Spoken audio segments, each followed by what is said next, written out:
In previous class, we saw the introduction to spanning tree protocol.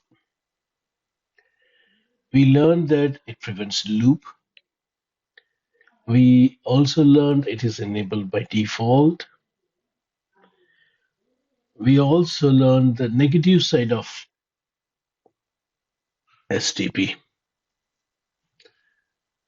Now we are going to continue learning the STP flavors, the differences between them. You see, there is a problem in this per VLAN spanning tree and IEEE 802.1d spanning tree. What is the problem? They undergo 5 stages.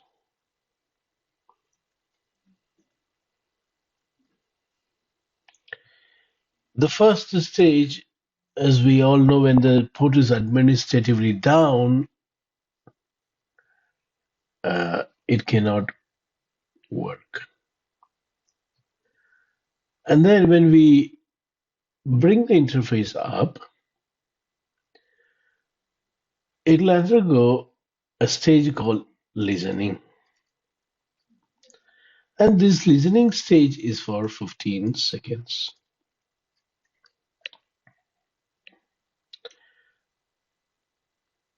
Let me call this as 2. The first stage is like a blocking. No, I cannot call it as a blocking state. Kind of inactive state, a shutdown state. From there, listening. What it is listening? It is listening for the BPDUs that are coming via all the interfaces.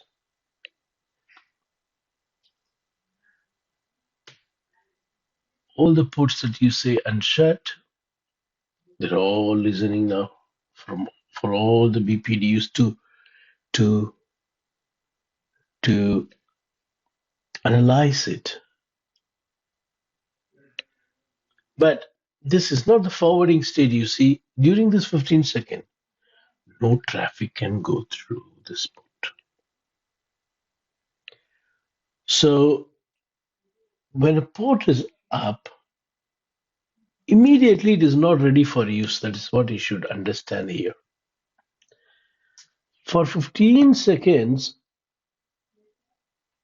it says the port is still not ready, getting ready. It is still getting ready.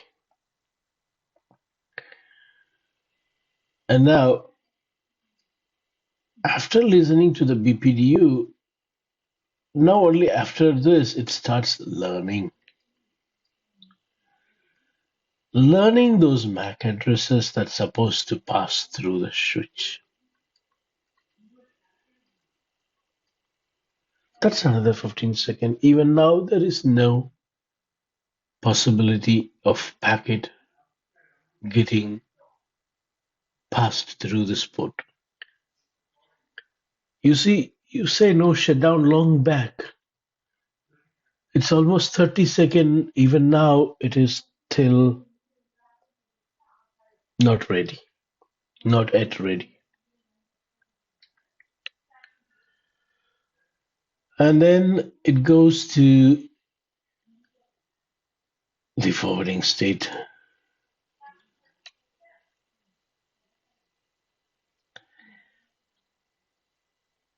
But there is one more time sometime it takes for. Okay, this is where the traffic gets forwarded.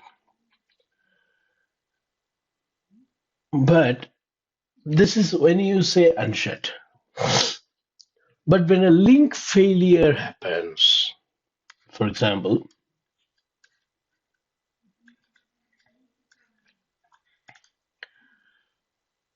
let's say this is blocking, which means this is the only path to reach anyone here.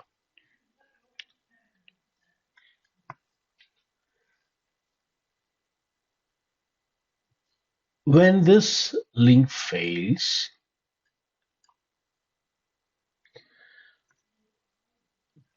to come to a conclusion that that link is down, they wait for timeout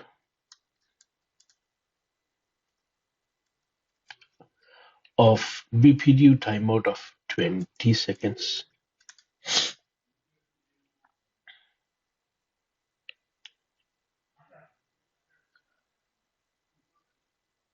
Like a dead timer.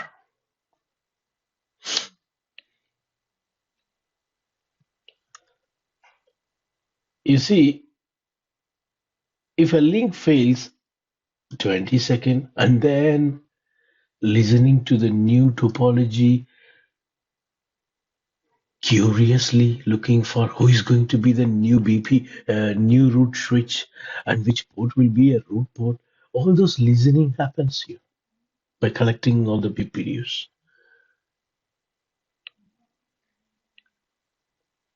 And then they start learning the new topology. So by this time, it's already now 50 seconds, 50 seconds. 20 plus 15 plus 15. Then only goes to forwarding state, which is a bad side of both per-valence spanning tree and the IEEE 802.1d.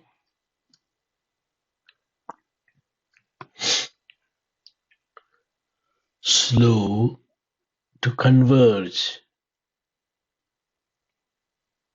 This time is a very long duration of downtime. Maybe in a small network, this is okay, but definitely not acceptable in a large network. Small network, small traffic only you get lost. But in a large network, large traffic, sometimes millions of packets get lost during this transition time. Millions. So there came another version other than this two, which is rapid spanning tree.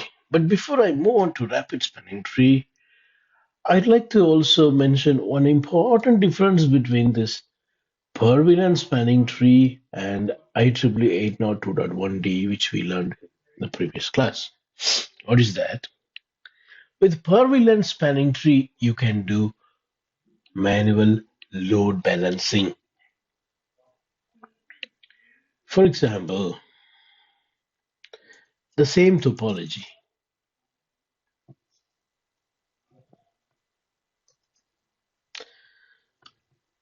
For few VLANs, this is the root switch. By reducing the priority, because it's per VLAN, I can go under each VLAN and say, hey, for VLAN 1 to 10, priority is 4096. So this will be the root switch, and this will be forwarding, this will be forwarding. And let's say because of the STP cost, this is blocking because you got 1 gig link here, 1 gig link here. This is just 100 meg.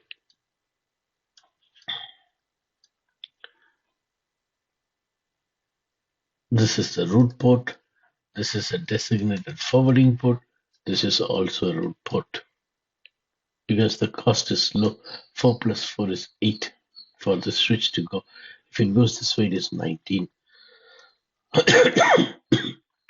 So this will be the root port for the switch because this is the one which is having the low cost path to the root switch.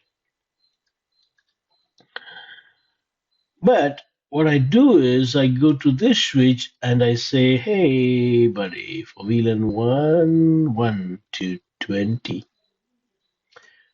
4096 is the priority. So when I say that this port and this port is now designated to forward, this becomes the root port.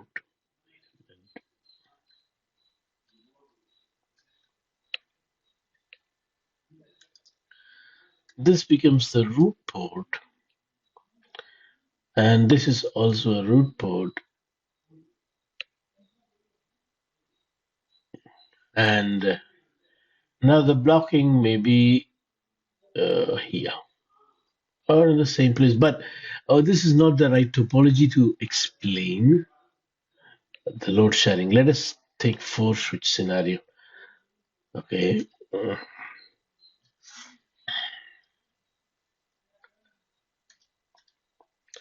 Because I put high cost here and low cost, this topology is not good. If I put 100 meg everywhere, then I would have used it. Okay, let's take simple and effective way to understand this load balancing, manual load balancing. So here we got 2 paths to move from the side A to side B. Now there are many VLANs, let's say 1 to 1000 VLANs.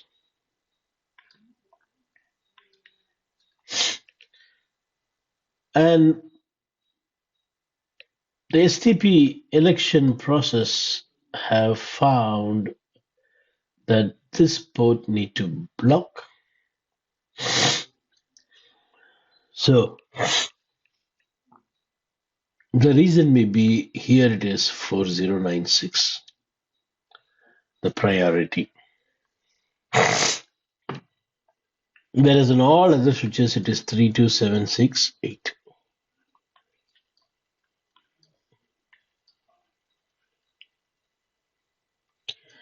But what I do is, because it's per VLAN spanning tree, I'm going to say, hey, 1 to 500.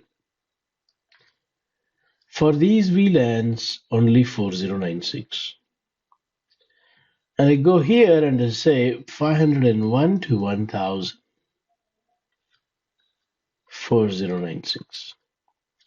As a result, now this cannot block for 501 to 1000. So this is a forwarding state for these 500 VLANs, but same port is blocking for these VLANs. But for these VLANs, who is blocking, say here?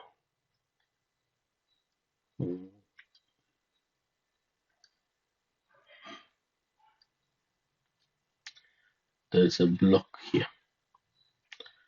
So what do we understand here?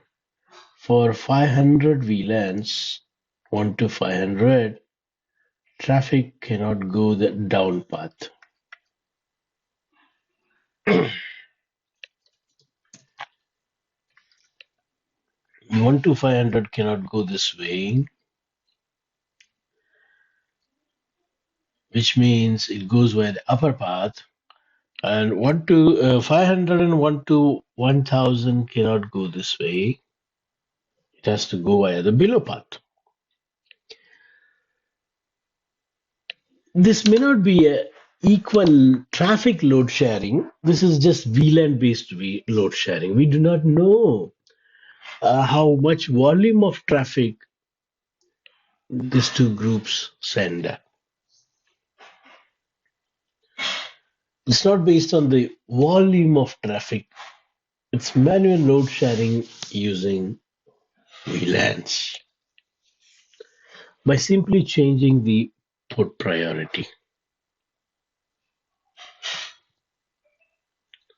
right? So that's the difference. Per VLAN spanning tree supports manual node sharing based on VLANs, which is not possible when you have only one instance of spanning tree, which is IEEE not 2.1D. Is this clear?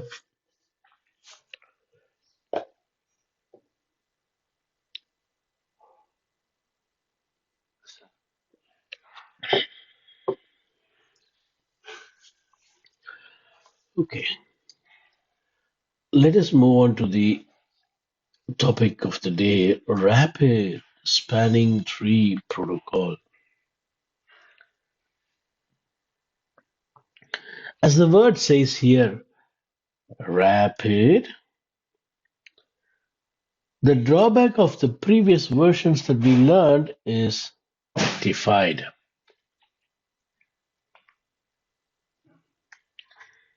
How?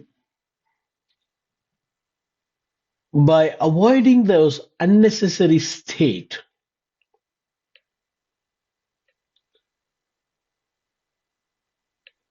and by exchanging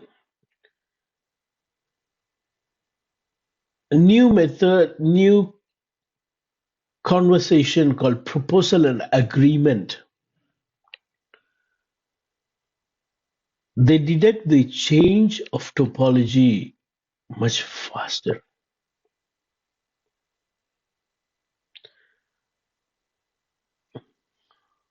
Let us go to the picture that we were having. We had something like this, and there was a block here,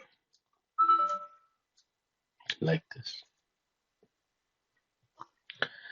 And I said, when a link failure happens, to unblock this,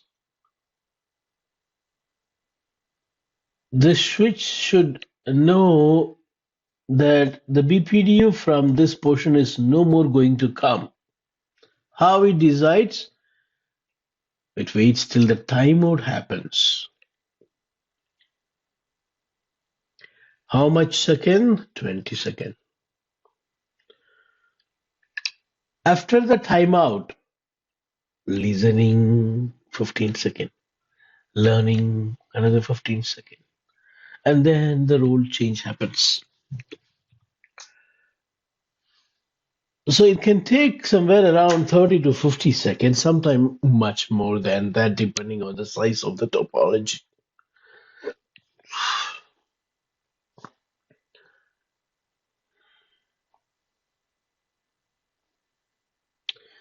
But in RSTP,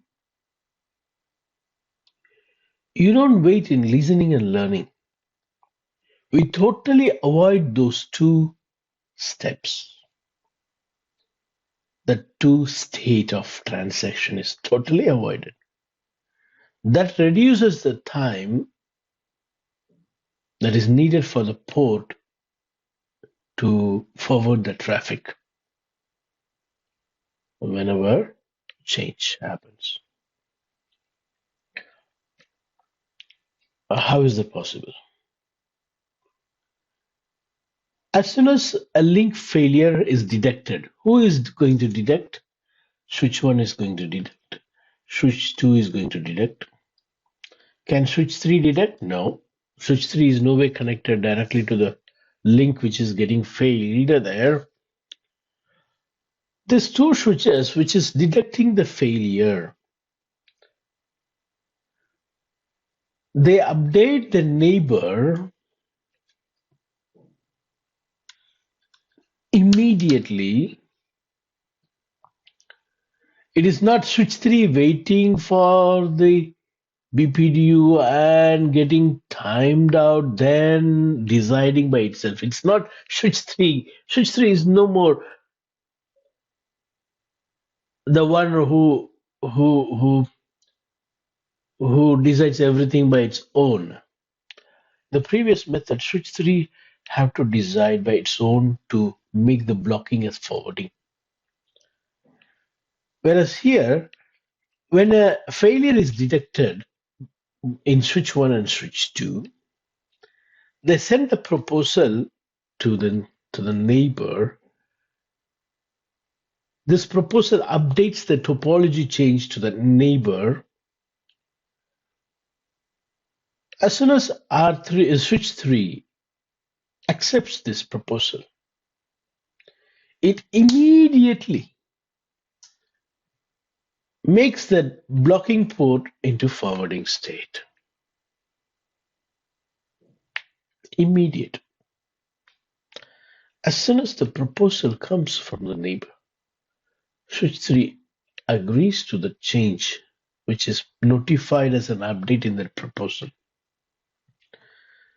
So there is a proposal given by S1 and S2, and there is an agreement by S3, means accepting the topology change notification. The moment the agreement happens, the forwarding state will be seen on the port instead of alternate port or blocking port.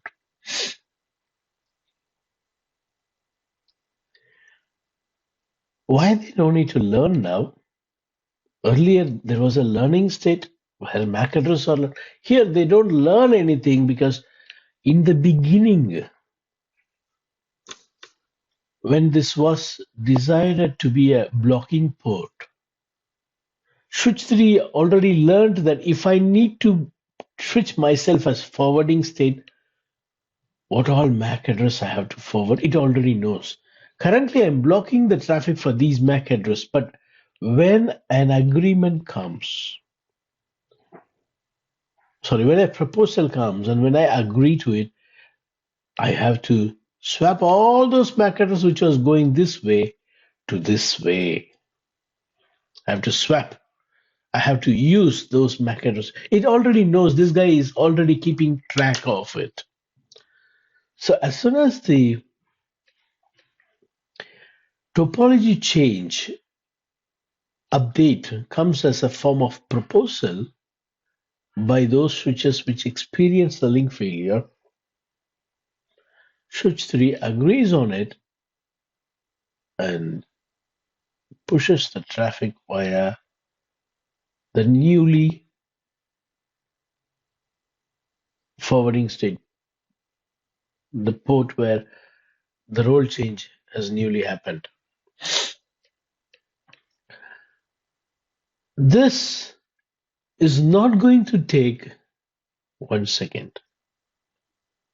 I should say some vendors claim that less than 25 milliseconds. So again, it depends on the ASIC, the chipsets, the motherboard throughput, etc. But less than 1 second is the very nice way of saying it. Previously, we saw 50 seconds, 30 to 50 seconds. This is giving you a guarantee less than 1 second. See how big it is. 50 times improved. At least 30 times convergence improved. Fast convergence. At least 30 times faster than the previous per VLAN spanning tree and STP IEEE 802.1d.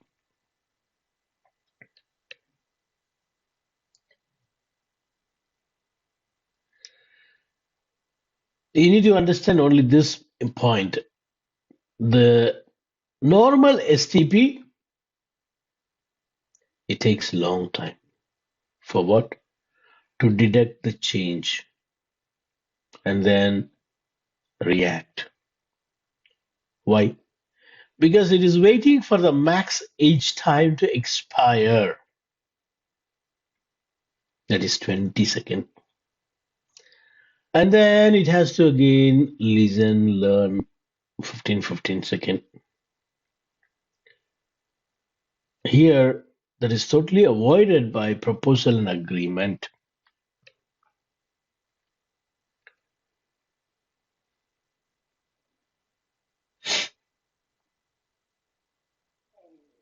So it's significantly faster, right? It's 1 second, less than 1 second. In a large network, this is what the recommended version of STP.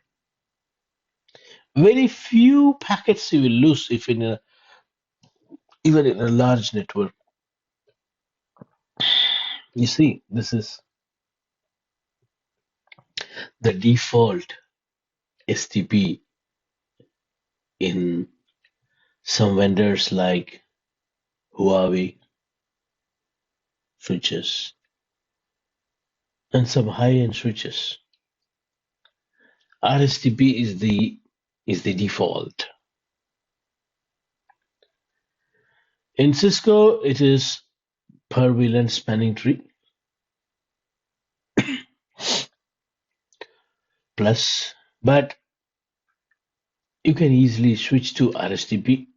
One simple command, spanning tree mode RSTP. That's it. In the global mode. Now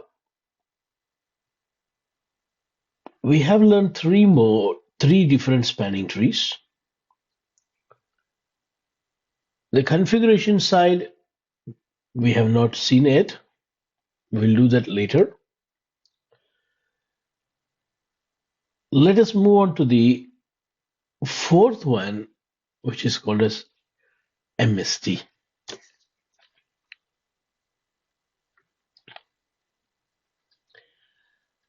MST, actually here VLAN, multiple VLAN spanning tree, MST. MST is another RSTP only.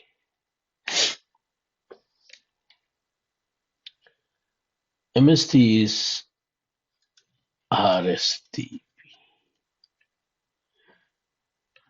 Then what is the difference? Difference is here RSTP per VLAN. When you say RSTP, it is every single VLAN is going to have a separate copy of RSTP protocol running.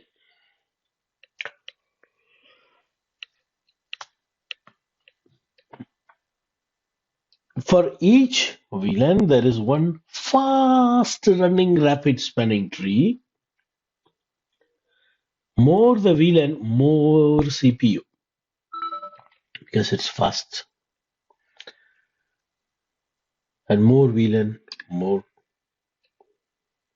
There is no doubt. So that's the drawback. We need to reduce the CPU utilization of this fast spanning tree protocol. So what they come up with is called MST. Multiple VLAN can be mapped to a single instant of spanning tree. See, for example, even if I have 1 to 1000 VLANs, I'll go and say I need only 3 spanning trees: spanning tree 1, spanning tree 2, spanning tree 3.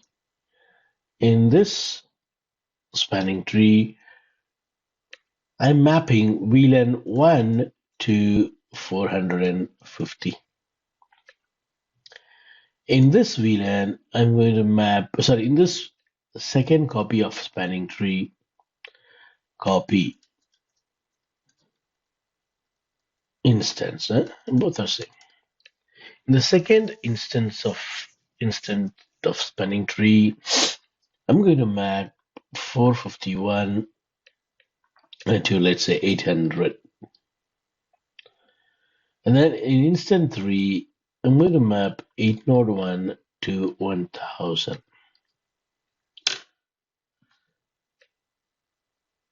You see, instead of running 1000 rapid spanning tree, I'm just running only 3 rapid spanning tree. Big advantage. Instead of running 1000 rapid spanning tree, I'm just running only 3,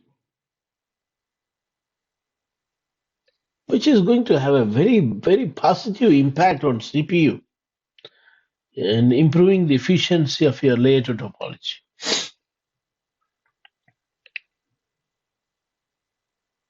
So MST allows you to create instance and map the VLANs for the instance.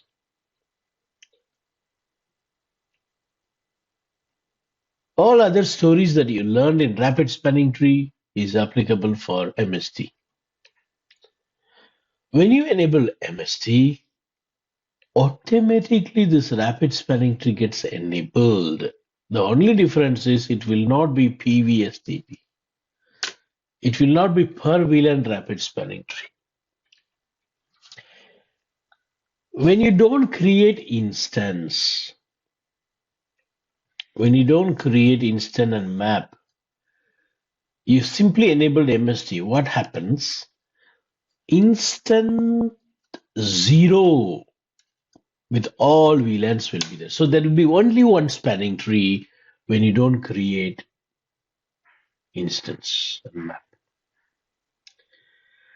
which is totally opposite of rapid spanning tree.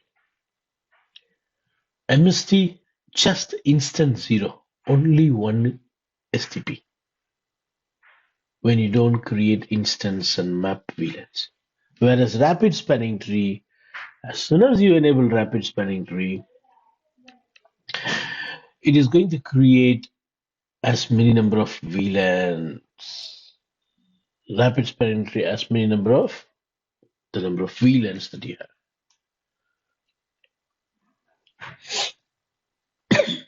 Did you understand?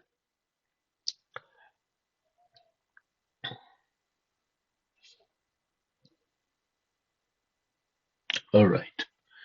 So you have learned 4 different type of spanning tree. Some vendors have got MST by default. I'm not sure whether it is HFCL or one of the vendor I noticed MST is default. And Huawei is RSTP default. Juniper is RSTP default.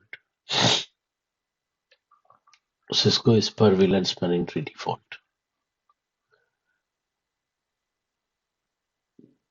So when you have multi-vendor environment, what will happen if one switch don't support MST?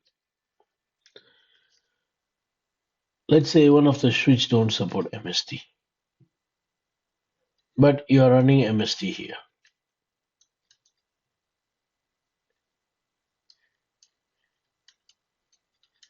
What will happen?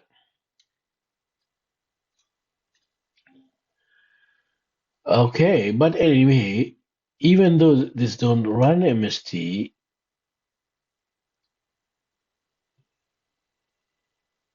this can fall back to a rapid spanning tree. So when the partner is not running MST, these guys will fall to rapid per VLAN spanning tree automatically. You have configured MST, no doubt, but the partner is sending BPD for separately for each VLAN. Partner is sending BPD separately for each VLAN. What to do? Because he's sending separately, I'm going to also process it separately. So there is a backward compatibility. No worries. They're compatible. Because MST is nothing but rapid per VLAN spanning tree. Oh, what do you mean? No. MST is nothing but a rapid spanning tree. MST can understand rapid spanning tree very well. By default, when you don't have instance and when all are MST,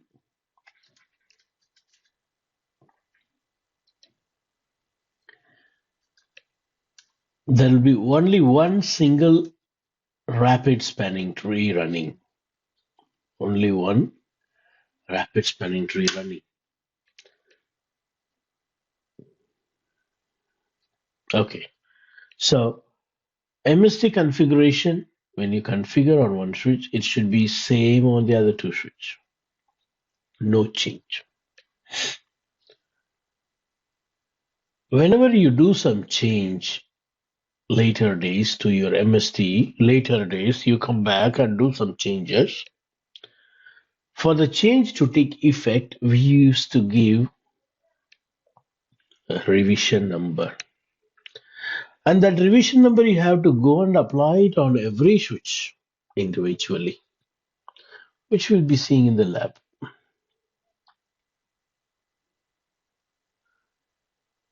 Right. So let us build one topology now and see the first default spanning tree, which is IEEE 802.1d flavor called per VLAN spanning tree in Cisco. Let's see how long it takes for the convergence now. Before that, do you have any question? This is going to be for VLAN 10 and IP address will be 10.0.0.1 and this is for VLAN 172 and the IP address is 172.16.0. Totally, I have two VLANs only in this topology. VLAN 10,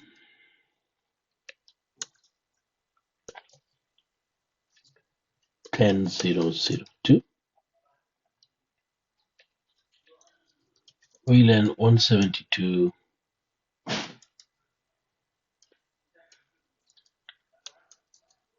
172.16.0.2. Oh no. Let's connect the cables. The first port F01 is for VLAN 10, and the second port F02 is for VLAN 172. Again here, VLAN 10, F01, VLAN 172, F02. And these ports between the switches or trunk links, trunk ports that will be running .1 queue. Sorry.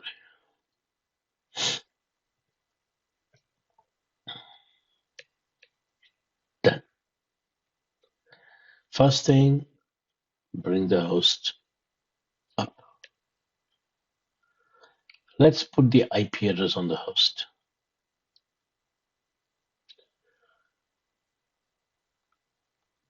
10.0.0.1. I don't want any gateway.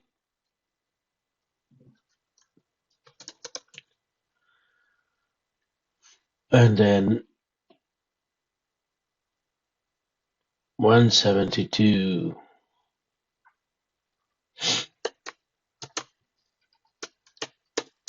I don't want any gateway. I can see 172. Likewise here.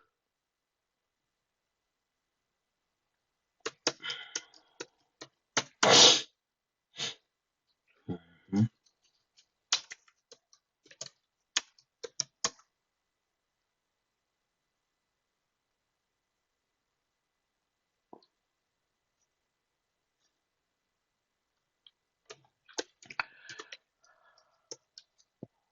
2. and we'll check ipconfig here. Okay. Right. Right now all will ping because there is a common VLAN called VLAN1, but we're going to put them in their own VLANs 10 and 172. For that I need to create VLAN on all 4 switches. So I'm going to use a notepad to do this.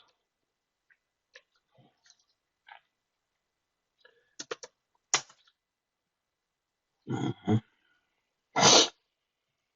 Enable config t hostname switch underscore 1 interface f0/1 switch port mode access switch port access VLAN 10. See, I did not create VLAN globally, but when I allocate an interface to a VLAN which is not created, that gets created by itself.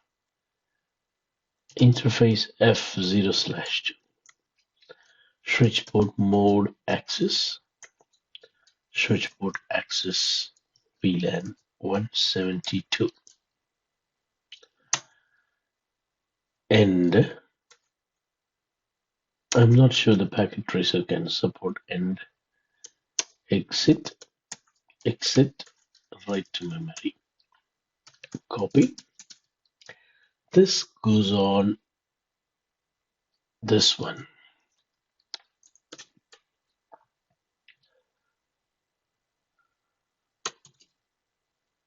Paste. Done. See, VLAN does not exist, but creating. Now verification show VLAN brief will show you.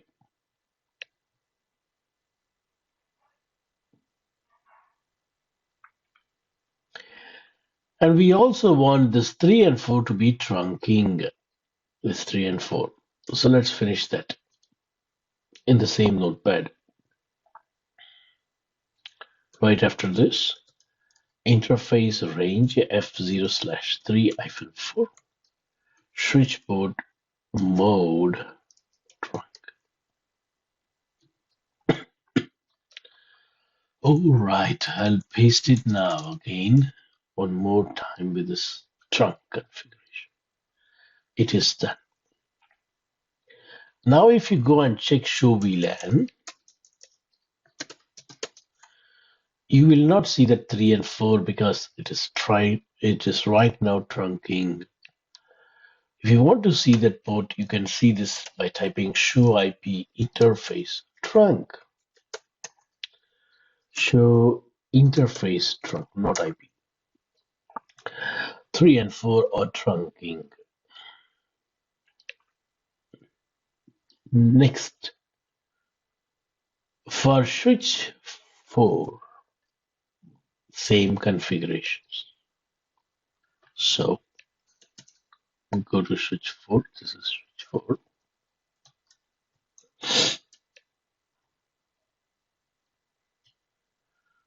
Oof. Go. Enable. Did I copy? Yeah, copy again.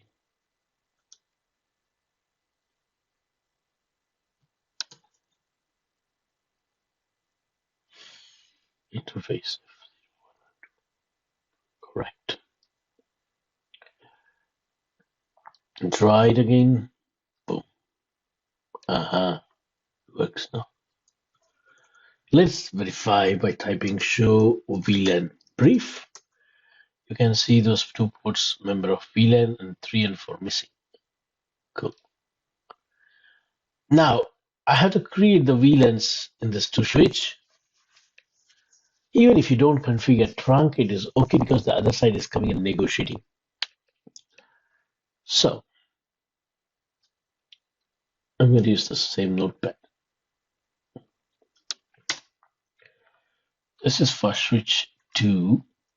which is on the top. VLAN 10, VLAN 172. Interface range F01-2.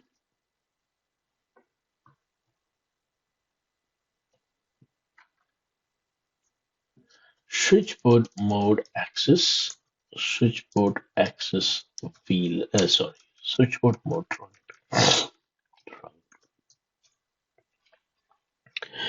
All right, this is the configuration for switch.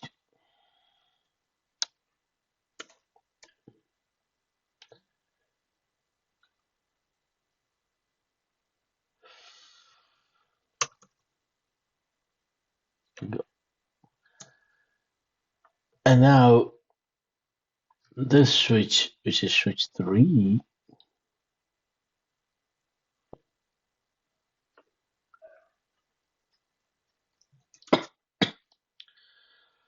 switch 3 configuration is also the same other than the host name.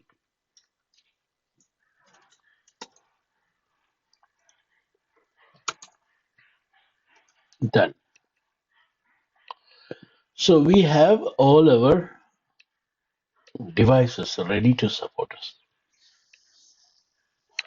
And I can see a red dot here, which means STP has locked this port for both the VLANs. Let me show you that. On switch 4, show spanning tree. You see for VLAN 10, it is blocking. Also for VLAN 172, it is blocking. Also for VLAN 1, which is default, it is blocking.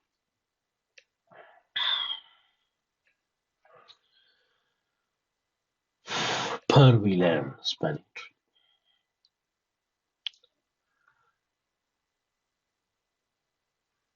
Now let us do a ping test. From here, I'm pinging 10.0.0.2-T.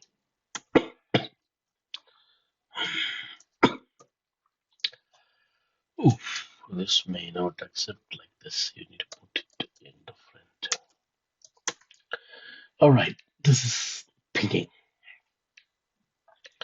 It will keep on pinging. Let me also ping from here. Ping FNT 172.0.0. As it is pinging, I'm going to show you the delay that happens when there is a topology change. As it is pinging right now, I'm going to cut the wire. Which wire? Any one of this on the top. And you will see here, to turn this green, it will take a really long time.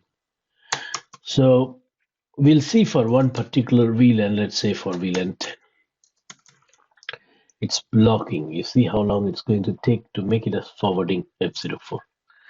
So cut the cable. Cut. Done. You see, it's still red, amber. And now check. Still blank, block. You need 20 seconds to first unblock. And then listening. You see, still 20-second timeout is not over. The PPDU time. Okay, now 20 seconds is over. Now it is in listening state.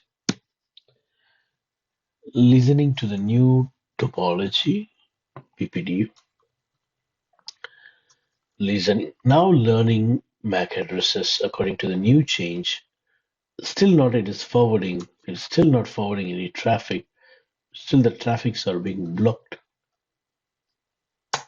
Still not forwarding. Okay, now only forwarding. If you go now and check, you see how many packets got lost. See how many packets got lost. And now when you put the wire back, it is going to take again another 30 seconds to come back. This time the number of packets that is lost will be a little bit less, but again it is going to be at least 30 seconds. Last time you lost around 10 packets, maybe this time 5 packets or 6 packets.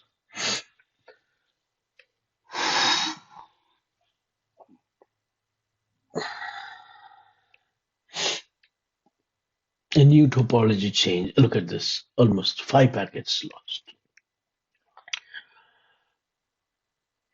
Again, here also 5 packet lost. So this is the timer based, whereas rapid spanning tree is not timer based. As soon as they get the proposal, they agree and they forward. That is how we should tell the difference.